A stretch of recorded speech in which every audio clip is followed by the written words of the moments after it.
हम श्रवण कर रहे हैं नित्य लीला पुरुष श्रीमद भक्ति प्रमोद पुरी गोस्वामी महाराज जी का मंगलमय चरित्र। हमने ये कल प्रारंभ कर लिया था, फिर भी थोड़ा सा इसका रिवाइज करते चलते हैं थोड़ा सा। 8 अक्टूबर सन 1898 1898 में यशोहर जिला श्री कपोताक्ष नदी के किनारे गंगा रामपुर निवासी पिता श्रीयुत तारिणी चरण चक्रवर्ती एवं माता श्रीमती राम रंगिनी देवी को आश्रय कर एक उच्च कोटि धनाढ्य और विद्वान ब्राह्मण परिवार में आपने पुत्र के रूप में जन्म ग्रहण किया और इनका जो नाम रखा गया वो रखा गया प्रमोद भूषण चक्रवर्ती। और प्रेम से इनको कहते थे तीनों घर में। और बचपन से इनमें जो है सरलता, उदारता, पर दुख कातरता, ये बहुत कम लोगों में ही होता है। पर दुख कातरता, दूसरे के दुख से दुखी हो जाना। धीर स्थिर प्रशांत मूर्ति, मृदुभाषी थे। और इनके मुख की कोई भी अगर वाणी श्रवण करता तो उनकी वाणी श्रवण करने मात्र से हृदय विगलित हो जाता, मीन्स हृदय में प्रेम उमड़ पड़ता। और बचपन में भी इन्होंने अच्छे से अपने यहाँ जो स्कूलिंग है उसको भी अच्छे से किया, फिर कॉलेज की एजुकेशन, और उसके बाद ये पोर्ट कमिश्नर के पद पर कार्यरत हो गए। ऐसा करते हुए जब ये जॉब पर है पोर्ट कमिश्नर के पद पर, तो ये अपने जो कलीग्स हैं उनके साथ गए श्रीधाम मायापुर दर्शन करने। और मायापुर में दर्शन किया, फिर गंगा जो महाप्रभु की आविर्भाव स्थली है वो दर्शन किया। उसके बाद गंगा जी पार करके गए। जैसे हम सब लोग भी जाते हैं तो फिर जो वहां पर बोट वगैरह जो भी व्यवस्था उससे पार करके जाते हैं अन्य दर्शन के लिए। लेकिन जब ये गंगा जी पार करके दूसरी साइड पहुंचे तो इन्हें पहली बार ही एक ऐसा दृश्य देखने को मिला जिस दृश्य की चर्चा लगभग हर गौड़ीय वैष्णव करता है। भक्ति सिद्धांत सरस्वती ठाकुर प्रभुपाद जो उस समय है व्हाइट वस्त्रों में, और उनका नाम है विमला प्रसाद या वार्ष भानवी दैतदास। और श्री गौर किशोरदास बाबा जी महाराज भगवत लीला में प्रवेश कर चुके हैं। उनका जो कलेवर है उसके लिए झगड़ा चल रहा है। एक तो जो उनके ऑथराइज शिष्य है विमला प्रसाद, और दूसरी तरफ है बहुत सारे अपसंप्रदायी बाबा जी। वो सब देखने में तो सब साधु समाज जैसे ही लगते हैं और सब मिले जुले भी हैं। सब बोल रहे हैं कि बस इस विमला प्रसाद को किनारे करो, बाकी हम आपस में तय कर लेंगे। ये बॉडी हमें चाहिए, ये शरीर हमें चाहिए इनका। क्यों? ताकि उससे वो समाधि निर्माण करेंगे, कुछ वहां पर बोल सकते हैं स्मारक टाइप निर्माण करेंगे, फिर उनका उससे एक वृत्ति जो बोल सकते हैं जीविकोपार्जन या ऐसा कुछ धन एकत्रित करना, ये सब हो पाएगा। जब ये वहां पर पहुंचे जिनके हम चरित्र श्रवण कर रहे हैं प्रमोद भूषण, तो इन्होंने देखा कि वहां पर एक सीन चल रहा है कुछ, और वहां पर थानेदार भी है, पुलिस भी है वहां पे। और पुलिस के सामने ही जो उन्होंने पूरी प्रक्रिया देखी जो आप लोग कई बार सुन चुके हैं, ये वार्ष भानवी दैत दास जो है वो सबको चैलेंज करते हैं कि आप ज्यादा बाबा जी बनते फिर रहे हैं, आप साधु कहलाते हैं। अगर आप में से किसी ने भी एक संग से स्त्री का डायरेक्ट संग भी ना किया हो, शरीर से और मन से भी ना किया हो, बुद्धि से भी ना किया हो संग, क्योंकि संग केवल शरीर से ही नहीं होता, मनसा वाचा कर्मणा, तीन तीन विधियां यहाँ बताई जाती हैं हमारी वैदिक सभ्यता में। मनसा वाचा कर्मणा, अगर आपने मन से भी अगर संग नहीं किया तो तभी आप मेरे गुरुदेव के इस शुद्ध दिव्य कलेवर को टच कर पाएंगे। अगर आप इतने पवित्र न हुए, ये कंडीशन आप पे फिट न बैठी, तो जो भी इनको टच करेगा वो तुरंत भस्मीभूत हो जाएगा। तो फिर सारे लोग एक दूसरे को देखने लगे कि शायद कोई होगा। जब ये कथा सुनी जाती तो याद आती है मुझे वो प्रसंग सीता जी के स्वयंवर का। पहले सब लोग जोर लगाते, अकेले अकेले सोचते मैं ही जाता हूँ, मैं ही कर लूंगा, मैं ही कर लूंगा। सब जोर लगाते एक एक करके, एक एक करके। और जब न हो पाया एक एक करके तो दो दो करके जोर लगाते हैं, फिर तीन तीन करके। लास्ट में सब मिलके ही जोर लगाना चाहते हैं कि चाहे कुछ हो जाए, पर अब ये कंडीशन तो हम फुलफिल करके ही रहेंगे कि धनुष। तो हजारों के हजारों राजा राजकुमार एक साथ प्रयास करने लग जाते हैं सिर्फ धनुष को उठाने में। ऐसे यहाँ पे जो सारे, अब वो सारे एक टीम में हो गए, वैसे वो अलग अलग हैं, पर एक तरफ हो गए वार्ष्णेय दैत्य दास, जो ओनली ऑथराइज शिष्य हैं उनके, गौर किशोरदास बाबा जी के। और एक तरफ सारे वो सो कॉल्ड, जिनको बोल सकते हैं धर्म ध्वजी, वो एकत्रित हो गए। तो जब उन्होंने कंडीशन दी, सब एक दूसरे के मुंह में ताकने लगे, क्या पता मैं तो नहीं हूं ऐसा, शायद ये हो सकता है, ये हो सकता है, लेकिन कोई नहीं था। और फिर बोला चलो ये तो बहुत ज्यादा है, चलो 6 महीने से किसी ने अगर मन से भी किसी स्त्री का संग न किया हो, और फिर इस प्रकार से घटाते घटाते टाइम पीरियड लाए, 2 महीने, 1 महीने, 1 हफ्ता, फिर लाए जस्ट एक दिन, विगत एक रात्रि से भी अगर आपने किसी ने मन से भी स्त्री संग न किया हो, चिंतन न किया हो, तो फिर सारे एक दूसरे का मुंह देखते और लास्ट में एक एक करके सब खिसक गए खाली। तो ये सीन देखा जो प्रमोद भूषण जी अपने कलीग्स के साथ, सहकर्मियों के साथ, ऑफिस के जो मित्र हैं उनके साथ गए हुए हैं, उन्होंने वहां पर पहला दर्शन पाया वार्षभानवी दैत्यदास जी का। और वो सब मेन जो इतनी बड़ी घटना है गौड़ीय वैष्णव इतिहास की, वो उन्होंने अपने नेत्रों से पहली बार वो वहां पर देखी। फिर जो ये सारा विवाद निपटा और गौर किशोरदास बाबा जी को समाधि दी गई। फिर ये जो प्रमोद भूषण जी हैं वहां से दर्शन करके और मन में महाप्रभु की जो दिव्य लीला स्थली है उनको, और जो उन्होंने अभी दर्शन किए हैं शुभ्र वस्त्रों में पार्श्वभानवी दैत्य दास जी, उनकी भी वो छवि को अपने हृदय में बिठाकर वापस आ गए। फिर उन्होंने उनके बारे में पता किया कि ये कौन है, कहाँ है, कैसे है। फिर जब उन्हें पता चला कि इनका जो मंदिर है, या बोल सकते हैं एजुकेशन सेंटर है, जो मठ है, वो कलकत्ता में भी है, फिर वो वहां पर उन्होंने आना जाना शुरू किया, वहां पर भक्तों का संग किया, और प्रभुपाद भक्ति सिद्धांत सरस्वती ठाकुर के मुख से वीर्यवती हरि कथा श्रवण करते। इस प्रकार से उनका रूटीन हो गया, बार बार आना जाना, वहां पर कथा श्रवण करना, भक्तों का संग करना, प्रसाद सेवा करना। इस प्रकार से एक बार श्री प्रमोद भूषण भक्ति विनोद आसन पर श्रील प्रभुपाद के दर्शन करने गए। श्रील प्रभुपाद उनको लेकर मठ के आगे वाले रास्ते पर टहला करते और हरिकथा सुनाते थे। जैसा अब तो कम देखने को मिलता है, गुरुदेव की व्यस्तता होती है या जो भी, कुछ समय पहले तक भी हम देखते थे, जब अभी तो 5-6 साल पहले भी बोल सकते हैं, गुरुदेव भी रात्रि में प्रसाद पाने के बाद या सुबह से उठने के बाद वो टहल टहल के हरिनाम करेंगे, ऐसे कुछ करते थे। और चलिए, इस प्रकार से जो श्रील भक्ति सिद्धांत सरस्वती ठाकुर प्रभुपाद हैं, वो जो प्रमोद भूषण जी जब आते तो उनको लेकर वहां पर टहलते उन्हें हरि कथा सुनाते। अब इस बार श्रील प्रभुपाद ने अचानक कहा, कथा सुनाते सुनाते बीच में ही, प्रमोद भूषण, इस प्रकार आने जाने की क्या जरूरत है, इतनी देर क्यों, सोचने का कारण क्या है, आगे तुम्हारा बहुत बड़ा गुरुत्वपूर्ण काम पड़ा है, कब करोगे, शीघ्र आकर अपना दायित्व समझ लो और काम शुरू कर दो। इतना कहकर चुप हो गए।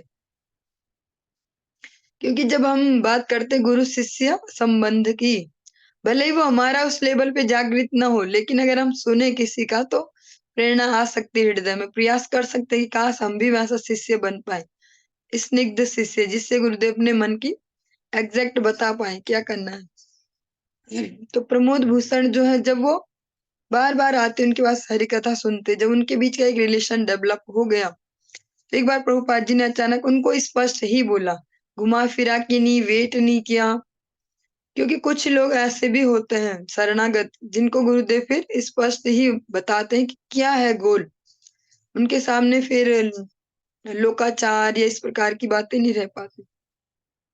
उन्होंने बोला, प्रमोद भूषण, तो तुम बार बार ऐसे आते हो जाते हो, ऐसा कब तक चलेगा?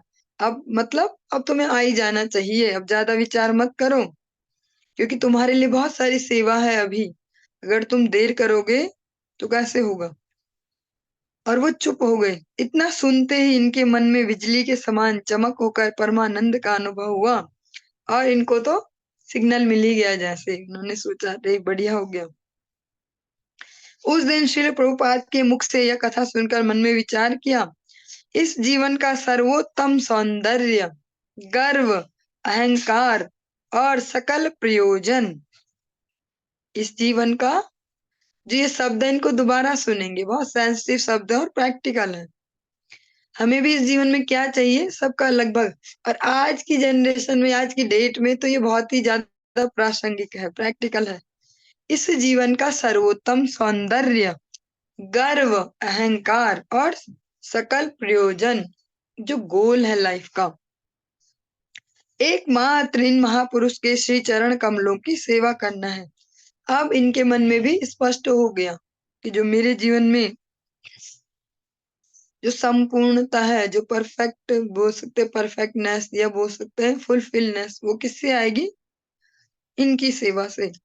यह सोचकर दूसरे दिन ही सब कुछ छोड़कर शिल प्रभुपाद के श्री चरण कमलों में नित्य काल के लिए आत्मसमर्पण कर उनकी सेवा अंगीकार कर लिया। नेक्स्ट डे ही फाइनली आ गए, हमेशा हमेशा के लिए।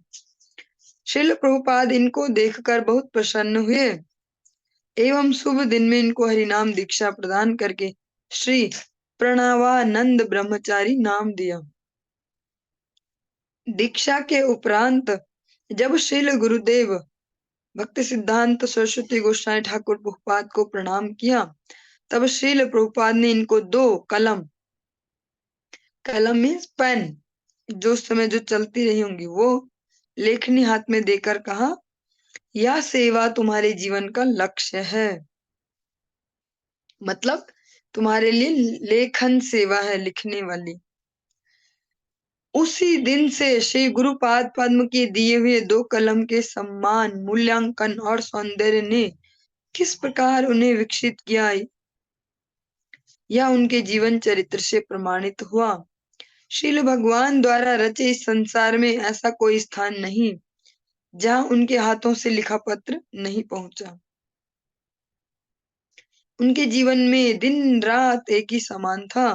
पूरे दिन श्री श्री गुरु गौरांग गंधर्व का गिरधारी जी की मन प्राण समर्पित सेवा, निष्ठा पूर्वक लक्षाधिक हरि नाम पूर्ण करना ही उनका व्रत था।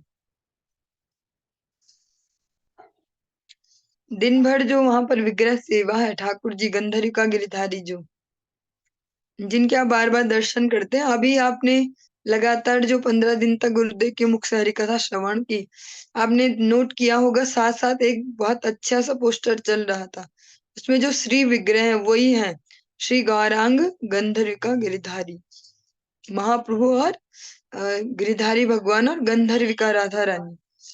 यही वो फर्स्ट विग्रह है जिनको श्रील प्रभुपाद ने वहां पर स्थापित किया है, जिनसे ये गौड़ीय वैष्णव की जो विजय यात्रा है, वैष्णव विजय यात्रा, ये प्रारंभ हुई। और दिन भर वो उनकी सेवा में नियुक्त रहते और साथ साथ अपना लक्षाधिक, 1 लाख से भी 64 राउंड से भी ज्यादा हरिनाम करना, कलिकाल ग्रस्त माया के कारागार में पड़े जीव की माया मुक्त करके श्रीमन महाप्रभु की सेवा में नियुक्त करने के लिए सदा ही पूरी रात अनिद्र प्रहरी के समान जागृत रहते थे। रात भर ने वो जो पेन दी है गुरुदेव ने, उनका यूज करते हरि कथा लिखने में। कभी भोजन भी त्याग करके विभिन्न शास्त्रोपदेश अर्थात हरि कथा के द्वारा जीव के वास्तविक परम कल्याण की कामना में व्यस्त रहते थे। फिर कभी कभी असंख्य शास्त्र प्रमाणों के द्वारा श्रीमन महाप्रभु की अमोघ दिव्य वाणी, श्री श्री राधा कृष्ण युगल किशोर की भजन शिक्षा एवं आदर्श दिव्य कथा, श्री श्री गौर नित्यानंद के हरि बोल नित्य परिकर गोस्वामी महाजनों के पवित्र भजन आदर्शमय जीवन की कथा, श्रील भक्ति विनोद ठाकुर की शुद्ध भक्ति धारा की कथा, श्रील प्रभुपाद भक्ति सिद्धांत सरस्वती ठाकुर की सर्वशास्त्र समन्वित एवं पूर्वाचार्यों द्वारा अनुमोदित अखंडनीय युक्ति तथा सुसिद्धांत पूर्ण हरि कथा प्रचार कार्य सेवा में व्यस्त रहकर सैया पर बैठकर लिखते लिखते रात्रि बिता देते। दिन भर सेवा भी करते, बच्चे समय में अपना हरिनाम भी पूरा करते 64 माला से ज्यादा, और रात भर बैठकर अलग अलग वैष्णव के चरित्र लिखना, भगवान की हरि कथा लिखना, या जो शास्त्रों से प्रमाण ले लेके उनको किसी भी टॉपिक को क्लियर करना, जिससे सब उसको अच्छे से समझ पाए। इस प्रकार कभी कभी पूरी पूरी रात भर भी वो बैठे रहते। यहाँ पर एक और बात समझने वाली है, जैसे हमारे गुरुदेव हैं, उनके भी हम जीवन में देखते हैं आलस्य नहीं होता है। वो भी जब अभी भी लगातार इतने दिन जब वो साथ में ही थे, तो हम देख पा रहे थे जब भी उनके पास 2 मिनट भी थे एकांत के, तो वो अपना राइटिंग में लगे हुए थे, पेन लेके लिखते रहते कुछ अपना, जो भगवत गीता पर कार्य कर। उन्हें कभी भी ऐसे फालतू बैठे नहीं देख सकते कि कभी गए तो वो कुछ कर रहे हैं, किसी से गप मार रहे, कुछ करे। हमेशा या तो हरि कथा में व्यस्त रहेंगे, या तो फिर ग्रंथ अध्ययन में या ग्रंथ लेखन में। और ऐसा ही गुरुदेव के मुख से मैंने श्रवण किया था परम गुरुदेव के बारे में। गुरुदेव ने कहा एक बार कि मेरे गुरुदेव दिन भर लोगों को हरि कथा श्रवण कराते और रात भर हरि नाम करते। और इसी प्रकार जो हम अभी चरित्र सुन रहे हैं उसमें भी, उनमें भी ऐसे ही गुण हैं, उनके चरित्र में भी ऐसा ही देखने को मिलता है। वैष्णव में आलस्य नहीं होता। हम लोग तो थोड़ा सा जैसे कुछ प्रोग्राम चल रहे तो फिर वो पूरा हुआ तो बोलेंगे अब बस थोड़ा चैन करो, थक गए, हम बहुत थक गए इतने दिन से। लेकिन जो भगवान के जितने ज्यादा निकट होते जाते उनमें ये कम देखा जाता है। जिनका हम चरित्र श्रवण कर रहे हैं, इनके बारे में आप लोगों ने थोड़ा बीच में भी 2 बार हरि कथाएं सुनी होंगी, जब इनकी आविर्भाव और तिरुभाव तिथियां आई थी। इनकी विशेषता ही यही थी कि कभी किसी ने इनको चैन से सोते नहीं देखा, जिसको हम बोलते चैन से सोना। आधे बेड पे तो बुक्स रहेंगी और आधे पे यूं सिमट के लेटेंगे, और वो भी हरिनाम करते करते, और हमेशा जागृत, थोड़ी सी भी खुट खुट कुछ भी हुई तो बस अपना हरिनाम। किसी ने उनको कभी चैन से सोते नहीं देखा, जिसको चैन से सोना बोलते हैं।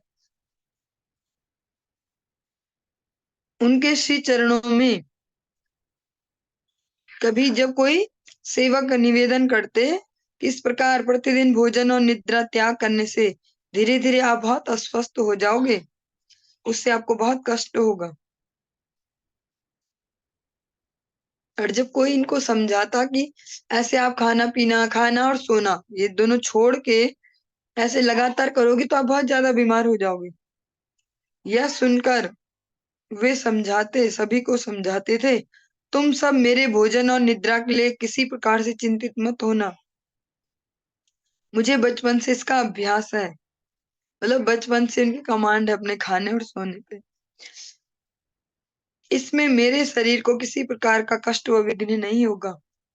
एक बात और है, मैंने ये जीवन मन प्राण सब कुछ श्रील गुरुपाद पद्म श्रील भक्ति सिद्धांत सरस्वती ठाकुर प्रभुपाद की सेवा में विसर्जन कर दिया है। यदि ये सेवा मैं नहीं कर पाया तो उनके श्री चरणों में झूठा, अपराधी और कपटी हो जाऊंगा। अतः शरीर की रक्षा करने से क्या फायदा होगा। जैसे हमारा डायलॉग होता है कि भैया पहले स्वस्थ रहेंगे तभी तो भजन करेंगे, और प्रैक्टिकली दूसरों को भी यही सलाह देते, किसी से ही बातचीत करो, हाँ हाँ हाँ प्रभु जी अपना ध्यान रखना, माता जी अपना ध्यान रखना। ठीक रहेंगे तभी तो हरिनाम भी तभी तो होगा ना, भक्ति तभी ठीक से होगी। लेकिन का विचार है कि अगर मैं वो सेवा न कर पाया जो मुझे मेरे गुरुदेव ने दी है, तो फिर ऐसे शरीर की रक्षा करने से भी क्या फायदा होगा। इसी प्रकार से एक संस्मरण मुझे स्मरण हुआ। लगभग 2006 की गर्मियों की, जून की लगभग बात होगी है। गुरुदेव जहाँ हम रह रहे थे वहां आए हुए थे एक बार प्रचार के संबंध में। तो दोपहर का था समय था। तो जैसा हम सबका रूटीन होता है कि भैया दिन में तो सब फिर लटक जाते हैं। गुरुदेव को बोला गुरुदेव थोड़ा विश्राम कर लो। और वो थोड़े से ऐसे थोड़े लेटे और माता जी ने इनके कमरे में पंखा ऑन कर दिया कि गर्मी हो रही है बहुत। जैसे हम सबका अपना स्वभाव है कि गर्मियों में पंखा चलाएंगे। तुरंत वो सुख देने की कोशिश की लेकिन हो गया वो दुख। गुरुदेव उससे तुरंत उठ गए। किसने चलाया पंखा? ऐसे नहीं, आराम से नहीं करना कभी, ऐसे आराम नहीं। बोला गुरुदेव आप आराम कर लो। आराम बोला आराम तो चिता में ही होगा, तब तक नहीं। तो जो वैष्णव है उनका एकमात्र लक्ष्य है भगवान की प्रीति विधान करना, भगवान की प्रसन्नता के लिए कार्य करना।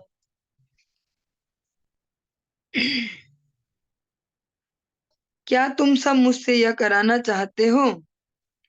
इससे तो मेरी मृत्यु ही अच्छी है, मेरा विचार है। इस प्रकार श्रील गुरुदेव प्रभुपाद की सेवा करते करते यह जीवन समाप्त हो जाए, तब भगवान का दिया हुआ इतना सुंदर देव दुर्लभ मनुष्य जन्म प्रकृत रूप से सार्थक होगा। तुम सब मेरे समान अभागे को यही आशीर्वाद करो। अपने छोटों से, अपने शिष्य वर्ग से कह रहे हैं ये कि तुम सब मुझे आशीर्वाद दो कि मैं अपने गुरुदेव का मनोभीष्ट पूरा करते करते ये शरीर छोड़ूं। इस प्रकार उनके जीवन में श्री श्री गुरु वैष्णव भगवान की सेवा निष्ठा एवं आदर्श की कथा स्वयं विधाता ब्रह्मा जी को भी दुर्बोध्य थी। ब्रह्मा जी भी पान नहीं पा सकते। जो वैष्णव की जो सेवा भावना है अपने गुरुदेव के प्रति, भगवान के प्रति, उनका ज्ञान गांभीर्य और श्री चैतन्य महाप्रभु की वाणी प्रचार कार्य में असामान्य दक्षता, भगवान की जो वाणी है महाप्रभु की उसको डिलीवर करने की जो उनकी बोल सकते हैं जो उनकी टेक्निक है या तरीके हैं, और प्रतिभा एवं गुरु वैष्णव भगवत सेवा में स्वाभाविक उत्साह में नॉट फोर्सफुली, ऐसे नहीं कि कोई कुछ बोल दे कि ये कर दोगे क्या तो फिर जबरदस्ती करना पड़े। अपने आप से उत्साह होना कि हमें कोई सेवा मिले।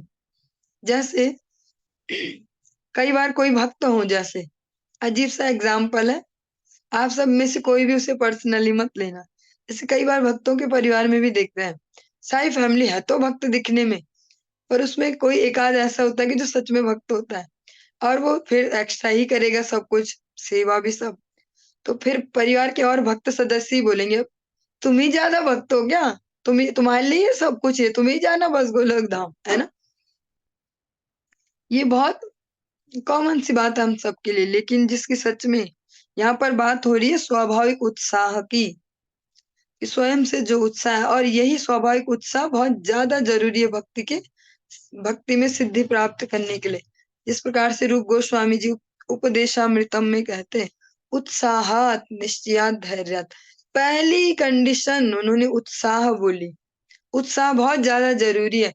अब उत्साह को हम ऐसा नहीं कर सकते कुछ रेगुलेटर लगा दें या कोई फैमिली पर्सन रेगुलेटर फिट करे जैसे माता पिता करते हैं, या कोई भी रिलेशनशिप में, या पति पत्नी है तो उस रिलेशनशिप में, कि भैया तुम भक्त तो बनो पर इतने ही बनो, इससे ज्यादा मत बनो, इससे कम भी मत बनो। मतलब हम दिखे भी कहीं पे नेम फेम भी हो जाए ये भक्त है, और ज्यादा मत बनो। पर लेकिन ऐसा भक्ति में हो नहीं सकता। भगवान जिस जीव को जिस अमाउंट में अपने और अट्रैक्ट करे वो उसी रूप में उसी अमाउंट में उत्साह दिखाएगा सेवा कार्य में। उसको कोई भी फैमिली पर्सन या यहाँ तक कि देवता भी, यहाँ पर अभी सुना आपने ब्रह्मा जी के लिए भी दुर्बोध्य थे। देवता भी उसको फिर रेगुलेट नहीं कर सकते, रेगुलेटर फिट नहीं कर सकते भक्त में कि इतना ही करो, बस इतना ही है भक्ति, बहुत है इतना। 16 माला करते हैं, ये नहीं करते वो नहीं करते, थोड़ा थोड़ा चले गए, दंडवत किया, थोड़ा कर दिया, ये थोड़ी अब रात दिन ही घुसे रहो गुरु जी आर के तो बस ये भी सेवा हमें, ये भी हमें, ये भी हमें, ऐसे। लेकिन जिनको ये लगता है कि हम रेगुलेटर फिट कर दें, उनपे फिर भगवान रेगुलेटर फिट करेंगे विपरीत परिस्थितियों के। जो किसी भी भक्त को सेवा से रोकते हैं अपने रिलेशनशिप का प्रेशर दिखा के, फिर भगवान उस पे मेंटल प्रेशर देके रेगुलेटर फिट करते हैं। ऐसा प्रेशर देते हैं उसको जो भक्तों को रोकते हैं सेवा से, कि वो बोल भी ना पाए और सह भी ना पाए। तो इसलिए हम सबको सावधानी रखनी चाहिए। चाहे हमारी किसी भी रिलेशनशिप में या कोई दोस्त है या कोई भी जो भगवत सेवा में उत्साह दिखाना चाहते हैं, और खास करके तन की सेवा, वो बहुत ज्यादा जरूरी है। जब तक तन नहीं घिसते ना सेवा में, तब तक शुद्ध भक्ति को समझ भी नहीं पाएंगे। बाहर बाहर से डिवोटी जैसे दिखेंगे, बस बढ़िया है, बढ़िया तिलक लगाते, बढ़िया डांस करते कीर्तन में, और बढ़िया हो गए। लेकिन अगर शुद्ध भक्ति लाभ करना है तो एक न एक बार घिसना तो पड़ता ही है। जैसे इसके लिए एग्जाम्पल क्या लेंगे, एग्जाम्पल बहुत प्रैक्टिकल है। जब भी कोई हमें कोई फूल चाहिए या कोई अनाज चाहिए या कोई खेती चाहिए, तो उस बीज को पहले मनना ही होता है। ऐसा कोई शॉर्टकट नहीं है कि बीज सोचे कि मेरी फिटनेस भी खराब ना हो, मैं काला भी ना हो जाऊं, और मैं ना मिट्टी के अंदर घुलूं गलूं भी ना, और अचानक से मेरे से ऐसी पौधा खड़ा हो जाए या पेड़ बन जाए, सुंदर फल लग जाए, फूल लग जाए। ऐसा तो नहीं हो पाएगा।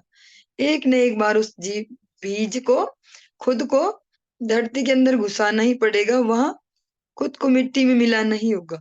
फिर उस पे फिर अंकुर उगेंगे, फिर वो बड़ा होगा। से भक्ति राज्य में भी है। इसी को निष्कपट शरणागति कहते हैं। कपटता नहीं, कि हम वो जो है ना सेवा, जिसको सच में सेवा बोलते हैं, उससे भी बचे, सो कॉल्ड रहे, और भोग भी गए भक्त, ऐसा नहीं होगा। क्योंकि भगवान से ज्यादा चतुर कोई नहीं है। क्योंकि भगवान भगवत गीता में अपनी एक विभूति के बारे में कहते हैं, द्युतो हम छल्यताम अस्मि। जो छली है ना, कपटी बोल सकते हैं, जो ज्यादा दिमाग चलाते हैं, तो उनमें भी सबसे ज्यादा फिर मैं ही हूँ। फिर समझो कि सबसे ज्यादा छली भी मैं ही हूँ। तो इसलिए कभी भी किसी भी भक्त को सेवा कार्यों में कभी नहीं रोकना चाहिए। फिर भगवान की सर्विलांस में तुरंत आ जाते हैं वो लोग जो सेवा से रोकते हैं। क्योंकि बड़े मुश्किल से, आप बार बार सुनते हो प्रैक्टिकली, ब्रह्मांड भ्रमिते कोनो भाग्यवान जीव, हरि गुरु प्रसादे पाई भक्ति लता बीज। हम इस दुनिया में देख रहे हैं कि मेरी इस रिलेशनशिप में, ये मेरा बच्चा है, या ये मेरा माता पिता है, या ये मेरी बहू है, ये सास है, जो जो भी, ये मेरा दोस्त है, अड़ोसी पड़ोसी, पति पत्नी। लेकिन जो फाइनल रिलेशनशिप है वो तो भगवान से ही है। जो अगर कोई भगवान के लिए ईमानदार नहीं होगा तो आपके लिए भी नहीं हो पाएगा। तो कभी किसी को भगवान की सेवा में कभी निरुत्साहित नहीं करना चाहिए, सहयोग ही करना चाहिए। क्योंकि इस जगत में वैसे भी कुछ भी परमानेंट नहीं है।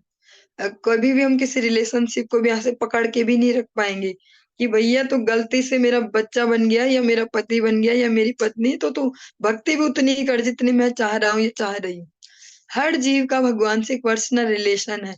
भगवान उसको जिस अमाउंट में और अपने और आकर्षित कर रहे होंगे, उस अमाउंट में आगे बढ़ेगा। हमेशा प्रयास करें कि खुद भी सेवा में बढ़ चढ़ के भाग लें, और जो लेते हैं उनको उत्साह दें।